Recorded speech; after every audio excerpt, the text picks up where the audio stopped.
திருச்சிற்றம்பலம். சிவசிவ அன்பர்களே, கடந்த பதிவில் அற்புத திருவுரந்தாதியின் பாடல் 94 இறைவனுக்கும் சக்திக்கும் உள்ள உறவு, பிரிக்க வாராத குணகுணி சம்பந்தம் என சுட்டிக்காட்டிய காரைக்கால் அம்மையார் இன்று சிந்திக்க உள்ள அற்புத திருவந்தாதியின் பாடல் 95 தம் நகைச்சுவை உணர்வை வெளிப்படுத்தும் வகையிலே அமைத்துள்ள சுவையை நாம் சுவைப்போமா?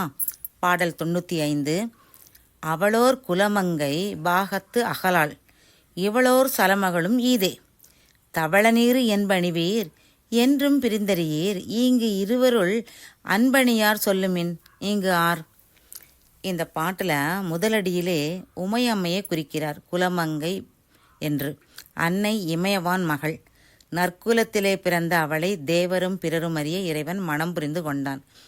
எனவே அவளை குலமங்கை, இறைவனை விட்டு என்றும் பிரியாது அவன் அங்கமாகவே அவன் வாமபாகமாகவே இருக்கிறாள் என்று சொல்கிறாள் காரைக்கால் அம்மை. இந்த மலைமங்கை ஒருத்தி. இவளைப் போலவே இறைவனை விட்டு என்றும் பிரியாது அவன் திருமுடியிலே கங்காதேவியாக ஜலமங்கை இருக்கிறாள். உமாதரனாகவும் கங்காதரனாகவும் இருக்கும் பெருமான் இவன். இறைவனின் திருக்கோலத்தை காரைக்கால் அம்மையார் நினைவு கூறுகிறாள். வெண்மையான திருநீற்றையும் என்பு மாலையும் அணிபவனே என விழித்து, இந்த இருவரில் உனக்கு மிக்க அன்புடையவள் யார் என எனக்கு சொல்லுங்கள் என்கிறார். பொதுவாக உலகியலிலே இறைவனை இரு மனைவியர் கொண்டவர் என்பர். சுந்தரப்பெருமானும் கங்கையாளோ வாய் திறவாள், கணபதியோ வயிறுதாரி, அங்கை வேலோன் முருகன் பிள்ளை என நகைச்சுவை ததும்பு பாடுவார். இதில் என்ன உட்பொருள்னா, பொறுப்பன் மகளே உமது அங்கமும் பிரத்யங்கமும் ஆவாள், ஏனையவெல்லாம் உமது சாங்க உபாகங்கள். பொறுப்பன் மகள் சிவனது சக்தி, அவளது சம்பந்தத்தாலே சிவனது அணி, ஆடை, இடம் முதலியன சக்திகளாகின்றன.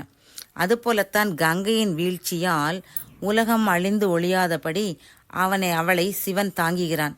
தவிர காமதகனம் செய்த அவனுக்கு போய் நம்போல் காமம் உள்ளதாக கருதல் மடமை. எனவே நகைச்சுவை தோன்றவே புலவர்களை இவ்வாறு இறைவனை துதிப்பார்கள். இன்னொரு விதமாக உரையாசிரியர்கள் சொல்லுவார்கள்.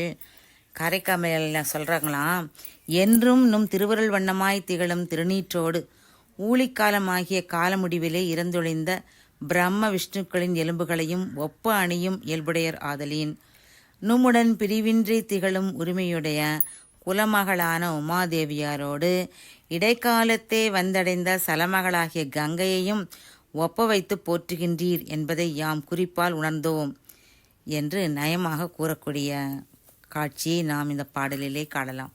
திருச்சிற்றம்பலம்.